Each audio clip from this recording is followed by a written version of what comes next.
नमस्कार, जय हिंद, इंकलाब जिंदाबाद। तो आज की वीडियो जिनके लिए है उनका नाम लेने की शायद मुझे आवश्यकता नहीं होनी चाहिए, क्योंकि यकीनन ये वीडियो कोई देशभक्ति देख रहा होगा और कोई देशभक्त उनको न जाने ये बात तो हो ही नहीं सकती। वीडियो के शुरू होने से पहले बता दूं, अगर ये वीडियो देख के किसी को बुरा लगता है तो उससे मैं माफ़ी मांगना चाहूँगा, क्योंकि इस वीडियो में कुछ कड़वी बातें कही गई है।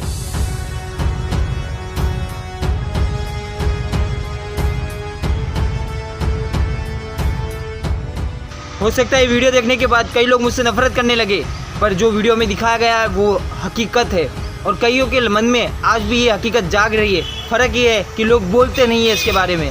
आज हम बात करेंगे भगत सिंह जी की और उनके साथियों की।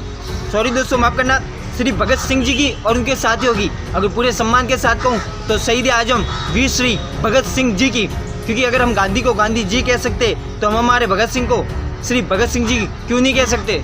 इस वीडियो में मैं जो बातें बताने वाला हूँ, या तो वो बातें आपको पता नहीं होगी या फिर वो आपके मन में होगी। ये बात पक्की है कि आपने किसी के मुंह से सुनी नहीं होगी, क्योंकि जिन पे मैं बोलने वाला हूँ उन पे अगर कोई सवाल पैदा करे तो उनका विरोध होना पक्का है। जिनके विरोध में मैं ये वीडियो बनाने जाने वाला हूँ, लोगों ने उनको राष्ट्रपिता की उपाधि दी हुई है, पर यह कहीं लिखा नहीं गया। मैं ये आगे बताऊँगा वीडियो में, वीडियो को आप देखते रहिए। आगे बढ़ने से पहले दो लाइन कहना चाहूँगा कि गांधी हो या नेहरू, मैं सबको वंदन करता हूँ। योगदान था सभी का आज़ादी में, मैं इस बात को कहाँ इनकार करता हूँ। पर मानकर इन्हें मैं उन वीरों को कैसे भूल जाऊँ जिन्होंने भरी जवानी में आज़ादी के खातिर फांसी खाई थी। कैसे भूल जाऊँ भला उनकी शहादत को जिन्होंने मरते वक्त भी इंकलाब का नारा गाया था। उन्हीं में से मैं एक वीर का बलिदान दोहराने वाला हूँ। अगर सुन के रूह ना काँप उठे तो मान लूँगा मैं कि देशभक्ति का दिखावा करने वाला हूँ। एक कॉलेज में पढ़ता लड़का जिसका वजन 60 किलो, दिखने में बहुत ही अच्छा और हट्टा कट्टा, चाहता तो अपनी ज़िंदगी आराम से गुजार सकता था और किसी लड़की के चक्कर में पड़ के वो अपनी जवानी बर्बाद कर सकता था, पर वो हीर रांझे की उम्र में फांसी पे चढ़ गया। श्री भगत सिंह जी आज भी हर जवानों के दिल के अंदर जिंदा है, और जवान इसलिए है ताकि उनको बूढ़ा हुए किसी ने देखा ही नहीं है। भला कैसे देख पाते 23 साल की उम्र में आज़ादी के खातिर फांसी पे जो चढ़ गए थे। अगर आप चाहेंगे तो श्री भगत सिंह जी के जीवनी पे मैं दूसरा वीडियो बना लूँगा, पर आज के इस वीडियो में मैं लोगों के विचार प्रकट करना चाहता हूँ जो कईयों लोगों के मन के अंदर है पर वो बोल नहीं पाते। तो अब बात करते हैं श्री भगत सिंह जी और गांधी जी में से किसका बलिदान ज़्यादा महत्व का था।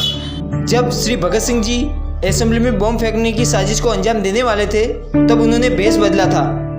भेष के तौर पे उन्होंने अंग्रेजों का वेश पहन लिया था और एक फ़ोटो भी खिंचवाई थी। वो कोई फ़ोटो और नहीं बल्कि कि ये थी। भारतीय दंड संहिता की धारा 129 और 302 तथा विस्फोटक अधिनियम के तहत 4 और 6 ऐप के और आईपीसी की धारा 120 के अंतर्गत उनको अपराधी साबित किया गया। और आगे चल के श्री सुखदेव जी, श्री भगत सिंह जी और श्री राजगुरु जी को 7 अक्टूबर को फांसी की सजा तय हुई और उनके अन्य साथी को उम्र कैद की सजा का फैसला दिया गया। जब उन्हें फांसी के लिए ले जाया जा रहा था तब उन्होंने एक बात की, जरा थोड़ी देर ठहर जाओ, मैं एक अध्याय खत्म कर लूँ। दो क्रांतिकारी एक दूसरे से बात कर रहे हैं। अपनी मौत को इतने पास देखते हुए भी उनके चेहरे पे मुस्कुराहट थी, ना डर था ना खौफ था। फिर उन्होंने पुस्तक में से बीच का पन्ना मोड़ दिया ताकि लोग जब वो पुस्तक देखे तो उन्हें पता लगे कि श्री भगत सिंह जी ने वहाँ तक वो पुस्तक पढ़ी थी। आज भी कई ऐसी बातें हैं जो ना हमें पता है, ना किसी और को, ना कहीं लिखी गई है और ना कभी बताई गई है। मेरा सवाल ये है कि जब सब ये हो रहा था तब गांधी जी क्या कर रहे थे? क्या ये सब तमाशा देख रहे थे? ये गलत नहीं हो रहा था? क्योंकि गांधी जी ने तो वकील की डिग्री ली थी, वो भी लंदन जाके। फांसी की सज़ा उससे होती है जिसने किसी की जान ली हो, बल्कि उससे भी नहीं होती अगर किसी ने जान लेने की कोशिश की है, अगर वो बच जाता है तो भी उसे कड़ी सज़ा होती है, ना कि उसे फांसी होती है। पर भगत सिंह जी ने जहाँ बम फेंका वहाँ ना तो किसी को कोई नुकसान हुआ, सिर्फ वो बहरों के कान खोलना चाहते थे। तो भगत सिंह को भला फांसी क्यों हुई, ये सवाल उन्होंने कभी किया ही नहीं। मैं तो यही कहूँगा, गांधी जी से कई गुना बढ़कर आज़ादी में श्री भगत सिंह जी का महत्व ज़्यादा है। एक खुद अपनी मौत तय करके शहीद हुआ तो दूसरे को मारा गया था। एक 23 साल तक जिया और अपनी मौत खुद तय करके शहीद हो गया, तो दूसरा 78 साल तक भूख हड़ताल करता रहा और उसको मारा गया था। 23 साल 5 महीने और 26 दिन, जी हाँ 23 साल 5 महीने और 26 दिन भगत सिंह जी जिंदा रहे थे। इस आंकड़े को याद रखना दोस्तों, क्योंकि ये आंकड़ा शायद ही आपने या तो कहीं देखा होगा या फिर सुना होगा। इन्हीं दोनों की उम्र देख के मैं 2 लाइन कहना चाहूँगा कि जो कई लोग जिंदगी भर ना कर पाए, कि जो लोग जिंदगी भर कुछ ना कर पाए वो कुछ पलों की ज़िंदगी में कर गया। जनाब, इंसानों के भेष में था फरिश्ता, तभी तो अमर हो गया। अगर लोग गांधी जी को राष्ट्रपिता मान सकते हैं तो हम भला हमारे श्री भगत सिंह जी को राष्ट्रपुत्र की उपाधि क्यों ना दे। कौन हमारा विरोध करता है, हम भी देखते हैं। ये वीडियो देखने वालों में कई ख्याल आएंगे कि गांधी जी की राहों में भी चलना सही बात है और भगत सिंह भी सही थे, दोनों को सही ठहराते। तो मेरा मानना ये है कि गांधी जी ये कहते थे कि एक थप्पड़ खाओ तो दूसरा गाल आगे कर दो। तो क्या इस ज़माने में मैं आपको एक थप्पड़ मारूंगा तो आप दूसरा गाल आगे करोगे? अगर हाँ तो आपको वंदन है मेरा, क्योंकि आप उनके आदर्शों पे चल रहे, और अगर नहीं तो ये तो आप उनके गांधी जी के विरुद्ध हुआ। अगर कोई एक थप्पड़ मारता है तो दूसरा गाल आगे करो, इसका मतलब कोई भी इंसान कोई हरकत कर रहा है तो उसे दूसरा मौका दो वो हरकत करने का।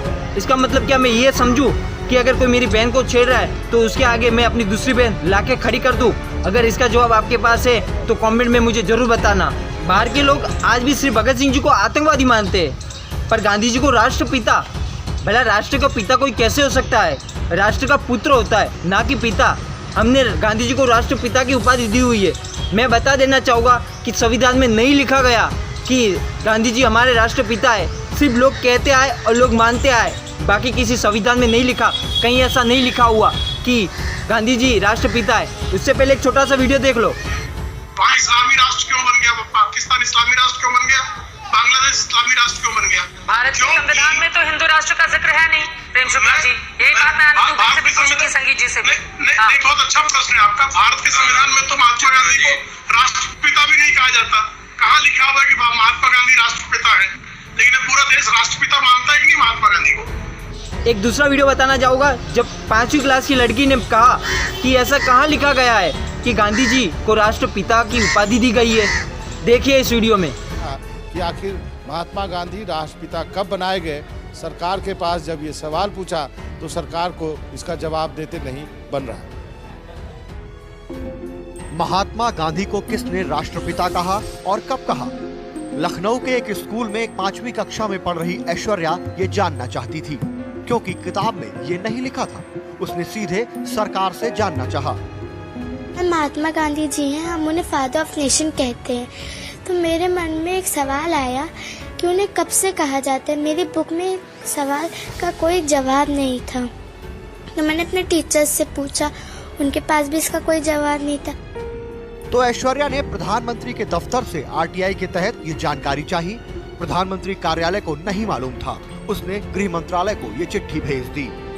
गृह मंत्रालय को भी नहीं मालूम था। उसने मामला आर्काइव्स ऑफ इंडिया के सुपुर्द कर दिया।